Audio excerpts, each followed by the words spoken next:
오늘 마태복음 강의 99탄입니다. 제목이 조금 바뀔 수도 있는데요. 다 끝나고 나면 일단 지금 한 제목은 성도여 혹시 목사님을 망하게 하는 중인가요? 라는 제목입니다. 오늘의 본문은 마태복음 14장 13절에서 23절입니다. 마태복음 14장 13절에서 23절.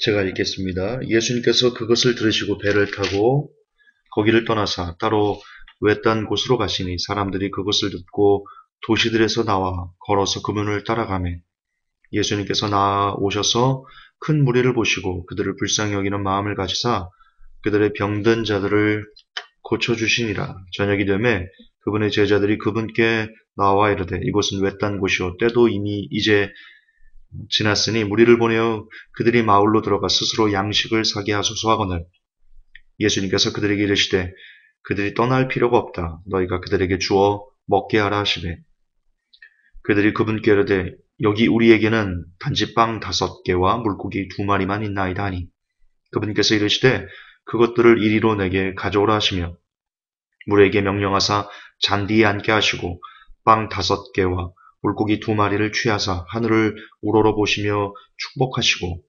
빵들을 떼어 자기 제자들에게 주시매 제자들이 무리에게 주니 그들이 다 먹고 배를 채우고는 남은 조각을 12바구니에 가득 거두었더라. 먹은 자들은 여자들과 아이들 외 5,000명쯤의 남자들이더라. 즉시 예수님께서 자기 제자들을 감고 나사 자기가 무리들을 보내는 동안 배를 타고 자기보다 앞서 건너편으로 가게 하시고 무리들을 보내신 뒤에 기도하러 따로 산에 올라가셨다가 저녁이 되매 거기 홀로 계시더라. 아멘. 오늘 제목이 왜 이 제목을 택했는지, 성도의 혹시 목사님을 망하게 하는 중인가요? 이 제목을 택하게 됐는지 오늘 읽은 성경에서 캐치한 분들도 있을 것 같은데요. 지금 백성들이 예수님의 기적을 보았습니다. 사람들은 환호했을 겁니다. 환호했을 거예요. 여러와 같은 칭송과 그 함성 그리고 예수님을 환영하는 그 대단한 대단한 환호성이 터져 나왔겠죠. 불보듯 뻔하지 않습니까? 빵 5개와 물고기 2마리로 남자만 5,000명의 사람들을 먹이셨는데 그러면 이 제자들의 반응은 어떨 것 같습니까? 예수님께서 환호를 받을 때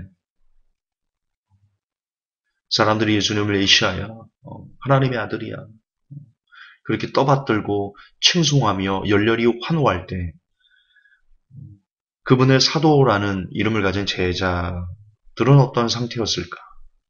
아마 어깨뽕이 이만큼 들어가지 싶습니다. 그리고 제자들은 성경 신약 곳곳에 그 으뜸되기를 좋아하는 그런 성품들, 으뜸되기를 좋아하는 인간의 욕망들을 그들에게서도 우리가 발견할 수 있는데요. 사실 누가 크냐 서로 논쟁했던 적도 있고 뜬금없이 주여 당신의 나라가 임할 때 하나는 우편에 하나는 좌편에 앉게 하여 주옵소서. 그 얘기를 듣고 10명의 사도들이 시기하고 그랬던 내용도 우리가 확인할 수 있죠. 또한 그들이 예수님의 사도라는 것에 대해서 얼만큼의 많은 자부심 그리고 이걸 부심이라고 하는데요. 그걸 가졌냐? 단적으로 알 수 있는 게 누가복음 9장에 보면 이런 내용이 나옵니다. 누가복음 9장 53절 54절에 예수께서 예루살렘을 향하여 가시는 곳으로 저희가 받아들이지 아니하는지라. 자, 그냥 받아들이지 않은 거예요. 예수님과 사도들을 받아들이지 않은 거예요. 그랬더니 뭐라고 말하냐면요. 제자 야고보와 요한이 이를 보고 가로되 주여 우리가 불을 명하여 하늘로 쫓아내려 저희를 멸하라 하시기를 원하시나이까? 화가 난 거예요. 아니 감히 니들이 우리를 받아주지 않아? 이거 자존심이 상한 겁니다. 그만큼 이 예수님의 제자라는 프라이드가 되게 강했던, 그게 마치 뭐라도 굉장히 내가 된 거와 같은 그런 착각을 제자들이 하고 있었죠. 그런 상황에서 물론 이런 여러 가지 것들과 다 접목돼서 사람들이 예수님의 이런 기적을 보면서 그와 함께하는 제자들을 보면서 제자들 역시 막 떠받들고 대단합니다. 어떻게 그분의 사도가 되었습니까? 어떻게 하면 나도 그분과 함께 이런 얘기들을 둘러싸여서 들었겠죠. 그림이 그려집니다. 수천 명의 사람들, 여자와 아이들까지 합치면 10,000명이 넘는 사람들에 비해서 사도들은 적지요. 그들에게 한 명씩만 혹은 뭐 100명 단위로만 정말 대단하십니다. 어떻게 저런 분을 섬길 수 있습니까? 참 대단하십니다. 라는 얘기를 듣는다면 아주 환호 속에 파묻혀서 있었을 것이다, 제자들이. 어렵지 않게 짐작할 수 있습니다.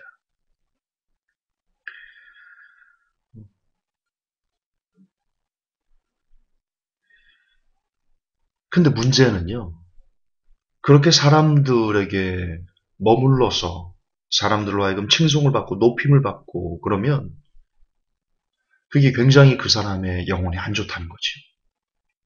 오늘날 수많은 주의 종들이 무너지는 이유가 바로 여기에 있습니다. 어떤 목사님은 설교를 잘하고 어떤 목사님은 찬양의 달란트가 있어서 찬송을 참 은혜스럽게 부르고 어떤 목사님이나 주의 종은 병 고치는 기적을 행하기도 하고요.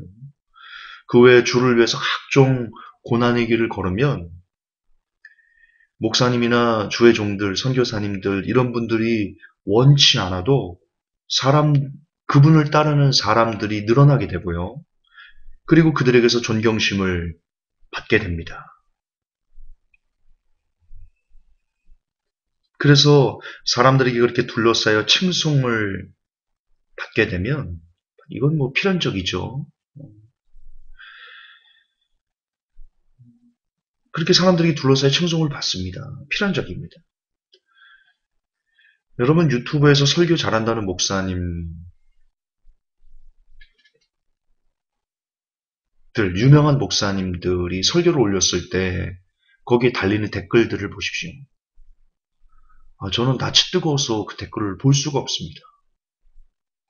어찌나 그렇게 그 목사님을 칭찬하는지 너무 낯이 뜨거울 정도로 그걸 목사님들이 그 댓글을 볼 거 아닙니까? 어떤 마음이 들까? 목사님이나 그 설교자가 그 달린 수십 건, 많게는 수백 건의 그 칭송, 환호, 열렬한 지지와 같은 그런 칭찬 댓글들을 볼 때 마음이 어떨까? 사람이기에 필연적으로 으쓱하는 마음이 분명히 있을 겁니다. 회복기 유튜브에는 댓글을 달 수 없습니다. 일부러 그렇게 하였습니다. 물론 비난글도 많은데요. 그에 못지않게 제 설교는 호불호가 확실하거든요. 좋아하는 사람은 많이 좋아하고 싫어하는 사람은 억수로 싫어하고 그렇습니다. 호불호가 확실합니다. 근데 좋아하는 사람도 제법 많거든요. 저는 거기에 달리는 댓글들을 그냥 지나칠 수 없습니다. 그러니까 특히 칭찬 댓글들, 회복계 카페도 마찬가지고요. 저는 그것들을 그냥 지나칠 수가 없습니다. 그걸 읽으면 너무 좋아요. 내 육이 그 칭찬 댓글을 들을 때마다 너무 좋아. 너무 기뻐. 계속 그런 것만 듣고 싶어. 얼마나 위험한데요. 얼마나 위험한 건데요, 그게. 그게 무서워서 댓글을 못 쓰게 하는 겁니다. 그 칭찬 댓글들이 내가 어떻게 될 줄 아니까. 나는 사람이거든요. 지극히 연약한 사람이거든요. 설계자는 무슨 슈퍼맨인 줄 아시나요? 그러지 않아.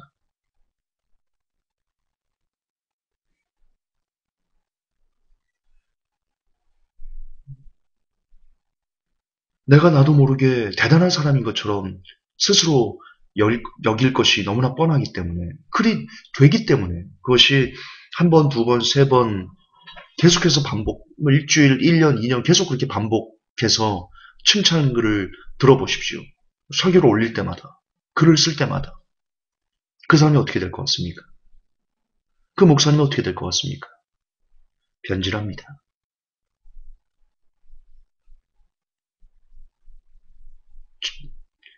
변질할 가능성이 아주 높습니다. 그렇습니다.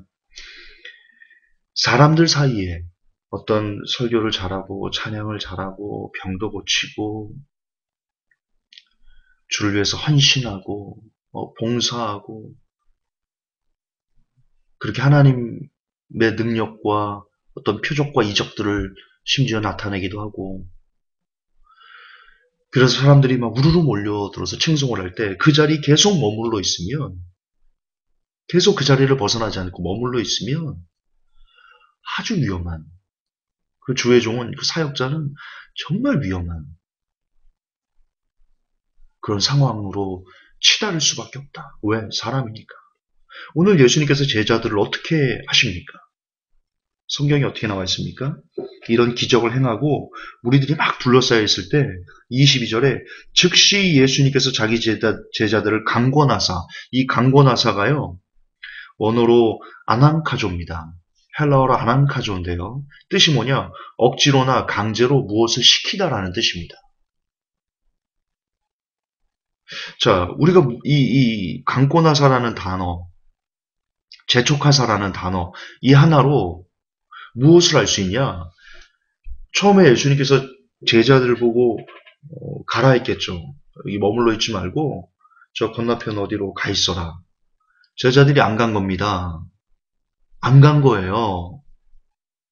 안 가고 막 미적미적거리고 더 그 주변 사람들의 환호성과 칭송과 이거에 취해가 도취돼가지고요. 막 더 그곳에서 환호를 받고 싶어 했었다라는 것을 우리가 유추할 수 있습니다. 그러니까 너무 안 가니까 예수님께서 지금 아난카조라는 단어를 쓰신 겁니다. 억지로 가게 한 겁니다. 야, 가래니까 니들 저 가 있어. 여기서 이렇게 있지 마. 사람들 사이에 둘러 있지 마. 너희들이 있을 곳이 아니야. 그리고 억지로 가게 한 겁니다.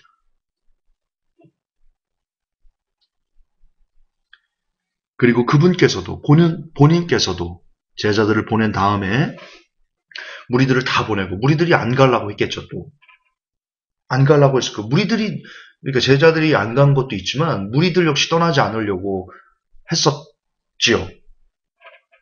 그것을 다 예수님께서 파하신 겁니다. 무리들에게는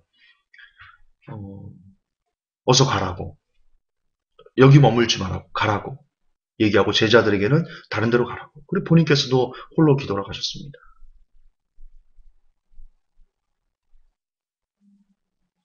이게 필요합니다. 정말 하나님의 은혜 안에서 좋은 설교를 하고 아름다운 찬송을 하나님께 올려드리고 기적들을 행하고 어떤 신비한 능력, 그리고 열심과 충성을 다한 주의 헌신, 그걸 바라보는 성도들, 그로 인해서 그 목사님을 지나치게 칭송하고 추앙하는, 급기야 경배의 지경까지 이르는, 저는 유튜브 댓글에서 그런 걸 많이 봤거든요. 아, 이거 위험하다. 댓글 너무 위험하다. 이분은 목사님에게 완전 빠져있다. 하나님에게 빠져야 되는데. 그런 댓글들, 위험한 댓글들이 굉장히 많습니다. 그랬을 때 목사님들은 예수님처럼 그 성도들에게 관심을 여기에 집중하지 못하게, 내 설교에 집중하지 못하게, 내가 지금 했던 일에 집중하지 못하게, 그리고 돌아가게 하는 그런 일들이 있으셔야 됩니다. 그리고 홀로 하나님 안으로 다시 그 안에서 빠져나와서 지금 내가 한 것을 잊어버리고 거기서 빠져나와서 하나님께 돌아가서, 하나님, 주님이 주신 능력을 잘 썼습니다. 감사합니다. 다음에도 능력 주십시오. 그렇게 그 자리, 그 상황을 넘어가는, 회피하는 그런 일이 필요합니다. 변질되지 않으려면 여러분 교회 성도님들, 여러분의 담임 목사님, 그리고 여러분이 어떤 같이 성경 공부하는 선교사님도 있을 텐데요. 어쨌든 여러분의 리더를 변질시키지 않으려면 여러분이 먼저 어떻게 하셔야 되냐? 여러분이 먼저 어떻게 하셔야 되냐? 지나치게 그분을 칭찬하지 마십시오. 아이고 우리 목사님, 아이고 우리 목사님, 정말 죽는 길입니다. 그 목사님 죽이는 겁니다. 여러분이 죽이는 겁니다. 우리가 칭송을 보내야 될 분은 오직 한 분, 예수님, 하나님, 네, 그분뿐입니다. 그 영광을 목사님들이 취하게, 그 영광을 선교사님들이나 어떤 사역자들이 가져가도록 여러분이 하시면 안 됩니다. 그게 여러분의 사역자를, 여러분의 리더를 죽이는 길입니다. 정말 죽이는 길입니다. 지금 왜 이렇게 많은 목사님들이 처음에 성령으로 시작했다가 육체로 마치고 있습니까? 그것이 비단 목사님들 그리고 사역자들만의 죄일까요? 잘못일까요? 아닙니다. 저는 이 시대 목사님들을 이토록 변질되게 만든 것 중에 하나는 성도들에게 그 책임이 있다라고 저는 생각합니다. 상당 부분 많은 책임이 있다라고 생각합니다. 여러분의 담임 목사님을 칭찬하지 마십시오. 여러분의 리더를 칭찬하지 마십시오. 물론 감사를 표하는 거, 그거는 예의죠. 기본적인 예의죠. 설교를 들으면 고생하셨습니다. 감사합니다. 하나님께 영광 올립니다. 이 정도는 예의죠. 서로 주고받을 수 있는.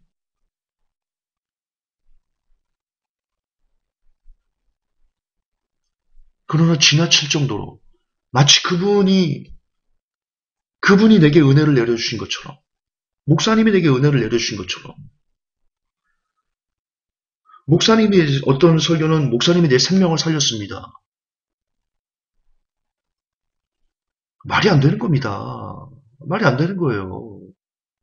어떻게 목사님이, 예를 들자면, 여러분이 한번 쭉 보시라니까요. 그 댓글들을, 유튜브 댓글들을. 정말 다시 뜨끈뜨끈합니다. 뜨끈뜨끈해요. 그러지 마십시오. 여러분의 리더가 끝까지 사역을 잘 마치고 마무리할 수 있도록, 정말 아름답게 마무리하고 하나님께로 갈 수 있도록 여러분이 도와주셔야 됩니다. 격려 괜찮죠? 감사 표하는 거 괜찮죠? 그러나 그 이상 그분을 마치 신처럼, 그분을 마치 하나님처럼, 그분의 설교가 지상 최고의 어떤 누구도 따라올 수 없는 그런 게 어디 있습니까? 장단점이 있죠, 설교가. 그래서 그 사역자가 지나치게 스스로를 과대평가하고, 그 사역자가 지나치게 본인 어깨를 으쓱할 수 있는 그런 일들이 일어나지 않게 성도들이 리더를 잘 지켜주셔야 됩니다. 여러분 교회 목사님은 여러분이 지켜주셔야 됩니다. 또한 목사님들 역시 지나치게 본인을 추앙하고자 하는 느낌이 보이신다면 정중하게 그리하지 않도록 막으셔야 됩니다. 그것이 목사님 본인이 사는 길입니다. 그렇습니다. 변질되지 않으려면 사람들에게서 떠나야 됩니다. 주님께 온전히 마지막까지 쓰임을 받은 사람들의 끝은 언제나 외로웠다. 성경은 우리에게 알려주고 있습니다. 끝까지 사명을 다 감당한 사람들 중에 수많은 사람들에게 끝까지 환호를 받은 사람들이 누가 있습니까? 다 돌에 맞고 죽고 순교당하고 버림받고 그랬죠. 마지막은 그리 돼야 됩니다. 마지막은 그리 돼야지 그 사역자가 하나님뿐이구나. 그래서 그분과 하나님과의 일대일 관계가 잘 끝까지 정립되어서, 예, 하나님께 가는 거죠. 그 영혼이. 부디 그리 될 수 있도록 사람들에게 칭찬을 계속 받고 있다면 리더 사역자께서는 지나칠 정도로 그것을 경계하시고, 그리고 성도 여러분들도 목사님을, 여러분의 리더를 변질시키지 않게 하기 위해서 여러분의 발언 수위를 지나치지 않도록 이렇게 조율하는 그런 지혜가 필요하겠습니다. 세례 요한의 고백을 끝으로 전하고 설교를 마무리하겠습니다. 요한복음 3장 30절입니다. 그는 흥하여야 하겠고 나는 쇠하여야 하리라 하니라. 아멘. 모두 이 말씀이 성도들에게, 그리고 모든 리더들에게, 리더 사역자들에게 잘 새겨지기를, 먼저는 제 가슴에 잘 새겨지기를, 나는 그분만 흥하고 나는 갈수록 쇠하여 가는 것이 주의 뜻이다. 깊이 자각하는 제가, 그리고 모든 설교를 듣는 이들이 가슴에 품었으면 좋겠습니다.